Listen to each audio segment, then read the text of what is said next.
ప్రభునందు నాకు అత్యంత ప్రియమైనటువంటి వారులారా, మన ప్రభువును రక్షకునైనటువంటి యేసుక్రీస్తు వారి యొక్క శుభనామంలో మీ అందరికీ నా హృదయపూర్వకమైన శుభములు వందనములు తెలియజేస్తున్నాను.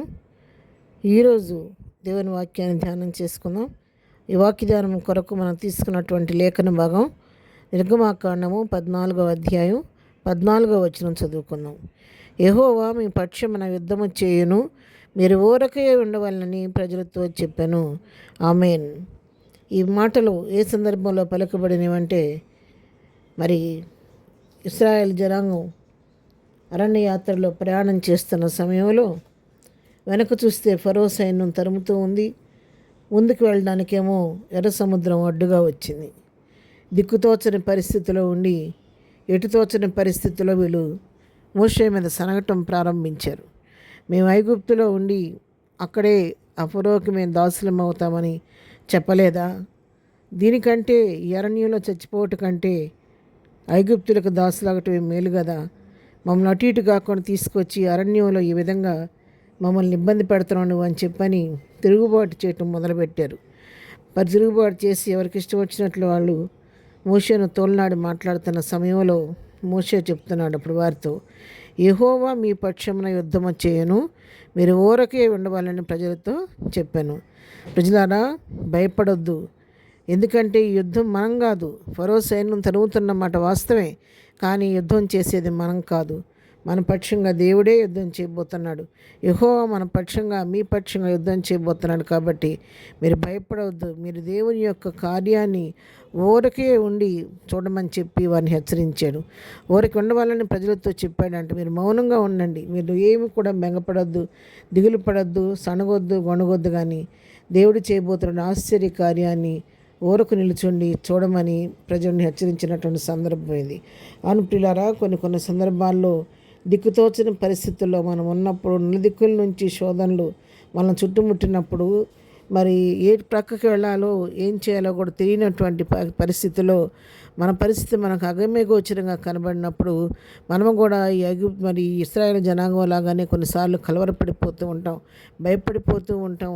మరి ఈ విధంగా మేము ముందే అనుకునే పరిస్థితి వస్తుందని మన ఆ పరిస్థితిని తట్టుకోలేక ఒకరినొకరు నిందించుకోవడం, నీ వల్లే ఈ సమస్య వచ్చిందని చెప్పని పిల్లల తల్లిదండ్రులు అంటాం, తల్లిదండ్రులు పిల్లల్ని అంటాం, భార్య భర్తను అంటాం, భర్త భార్యని ఈ విధంగా ఒకరినొకరు న్యాయారోపణ చేసుకుంటూ ఉంటారు. నీ వల్లే ఈ సమస్య వచ్చింది, నీ వల్లనే వచ్చింది అని ఇట్లా అనుకుంటూ ఉంటారు. కానీ అది వచ్చిన సమస్య ఎవరి ద్వారా వచ్చినప్పటికీ, ఎందువలన వచ్చినప్పుడు కూడా సమస్య గురించి ఎలా వచ్చిందని దాని గురించి తర్కించుకోవటం కాదు, కానీ వచ్చిన సమస్య నుంచి మనం ఎలాగో బయటపడగలమనే ఆలోచన మనం చేయాలి. ఆ సమయంలో మనం మనుషులంగా మన మానవ ప్రయత్నాన్ని మానివేసి దేవుని వైపు మన మనసును తిప్పి దేవుని సహాయం వేడుకుంటే ఆయన మన పక్షంగా యుద్ధం చేస్తాడు. దావీదు అంటున్నాడు, యుద్ధము యెహోవాదే అంటున్నాడు, నేను కాదు యుద్ధం చేసేది, సైన్యములకు అధిపతి యెహోవా నామం పేరట నీ మీదకి యుద్ధానికి వస్తున్నానని చెప్పి గొల్యాతు మీదకి వెళ్ళాడు. అవును, యుద్ధం చేసే దేవుడు కాబట్టి మనం కూడా మన వ్యాజ్యాన్ని ప్రభువుకు అప్పగించి, ప్రభువా ఈ పోరాటంలో నేను ఎటు తోచని పరిస్థితిలో ఉన్నాను, అడుగు ముందుకు వేయలేకపోతున్నాను, నీవే నాకు దారి చూపించయ్యా, నా పక్షం నువ్వే వ్యాజ్యమాడమని మన భారాన్ని మన వ్యాజ్యాన్ని ప్రభువుకు అప్పగిస్తే ఆయన కార్యం మన పట్ల చేస్తాడు. మనం దేవునికి సలహా ఇచ్చేవారంగా ఉండకూడదండి. ఎప్పుడు కూడా దేవుడు మనకి ఏం చెప్తున్నాడో అది వినాలి, మౌనంగా ఉండి గనిపెట్టాలి.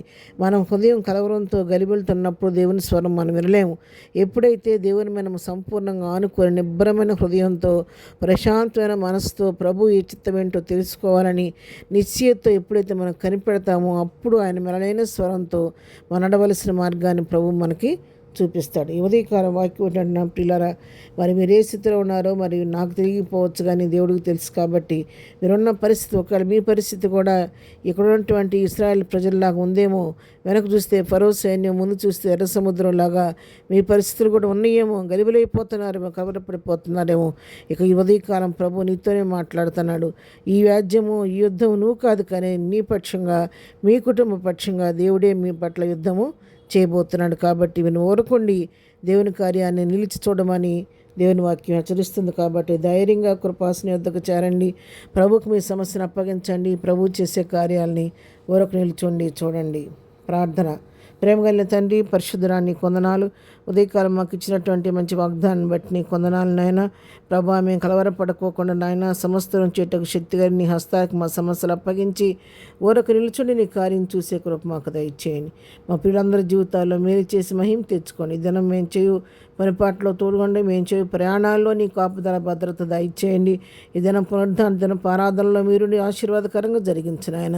ఈ దినం బర్త్డే మ్యారేజ్ జరుపుకుని బిడ్డల పక్షంగా మేలు చేసి మహిమ తెచ్చుకోమని అంతా మేము ప్రభావాన్ని నీకు ఆరోపిస్తూ యేసునామములో ప్రార్థించి అడిగి పొందుకొని నామ తండ్రి, ఆమెన్. ప్రభు కృప సదాకాలం అందరికీ తోడై ఉండి నడిపించడం గాక. ఆమెన్.